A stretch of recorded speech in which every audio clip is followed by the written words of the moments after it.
Assalamualaikum warahmatullahi wabarakatuh. Perkenalkan, nama saya Farda Inazila dari Aquaculture kelas B 2018 NIM 1418111333097.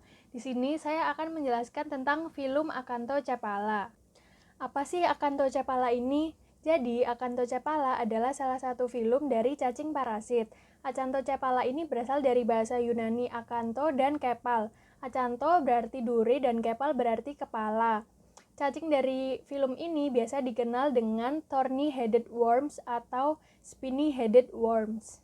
Mengapa disebut begitu? Karena ciri khas dari filum ini sendiri yaitu memiliki kepala yang berduri. Dengan adanya proboscis yaitu perpanjangan dari anggota tubuh cacing tersebut yang memiliki duri dan beberapa baris kait di proboscisnya. Di video ini saya akan membahas dua spesies dari filum ini yaitu Radinorhynchus pristis dan Echinорhynchus salmonis. Di sini saya akan membahas tentang perbedaan morfologi, siklus hidup, predileksi, dan inang dari kedua spesies tersebut. Yang pertama yaitu saya akan membahas tentang morfologi dari kedua spesies ini. Di sini saya akan tampilkan gambar Radinorhynchus pristis yang saya ambil dari Verweyen tahun 2011 dan saya akan tampilkan gambar Echinорhynchus salmonis yang saya ambil dari Wayland tahun 2015. Berdasarkan bentuknya, Radinorhynchus pristis memiliki bentuk silindris memanjang, sedangkan Echinорhynchus salmonis memiliki bentuk silindris pipih. Berdasarkan panjang tubuhnya, Radinorhynchus pristis memiliki panjang yang jantan yaitu 8-13,5 mm, sedangkan betinanya memiliki panjang 23-35 mm. Pada Echinорhynchus salmonis, ukuran jantannya yaitu 7-9 mm, sedangkan betinanya berukuran 14-18 mm. Berdasarkan jumlah kait yang dimiliki, Radinorhynchus pristis memiliki jumlah kait 18-22 per barisnya, sedangkan Echinорhynchus salmonis memiliki kait 26-32 kait per barisnya. Yang kedua yaitu siklus hidup. Siklus hidup dari Radinorhynchus pristis, menurut Ansori tahun 2019, telur yang berada di dalam tubuh inang definitif akan keluar ke perairan bersamaan dengan feses. Kemudian di perairan, telur tersebut akan termakan oleh arthropoda.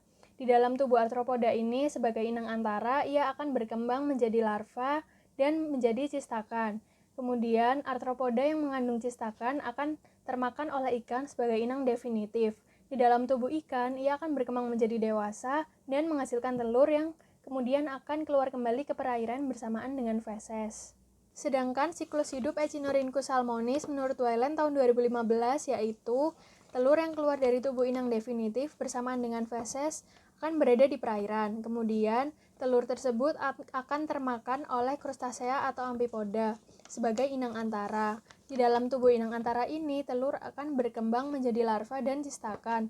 Kemudian, ikan yang memakan amfipoda yang mengandung cistakan tersebut akan terinfeksi dan di dalam tubuh inang definitif ini ia akan berkembang dan menghasilkan telur yang akan keluar ke perairan.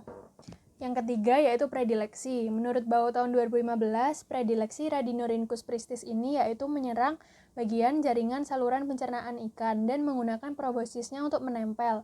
Sedangkan menurut Pradipta tahun 2014, predileksi Echinорhynchus salmonis yaitu di jaringan pencernaan ikan dan di dalam rongga tubuh. Yang keempat yaitu inang. Dalam penelitian Ansori tahun 2019, inang antara dari Radinorhynchus pristis yaitu amfipoda dan krustasea. Sedangkan inang definitifnya ditemukan ikan tongkol dan ikan cakalang. Sedangkan dalam Echinорhynchus salmonis, dalam penelitian Wayland tahun 2015, inang antaranya yaitu amfipoda dan krustasea. Sedangkan inang definitifnya ditemukan pada ikan air tawar, laut maupun payau. Contoh ikan yang ditemukan yaitu rainbow trout dan Cotus cognatus. Sekian penjelasan dari saya, kurang lebihnya mohon maaf. Wassalamualaikum warahmatullahi wabarakatuh.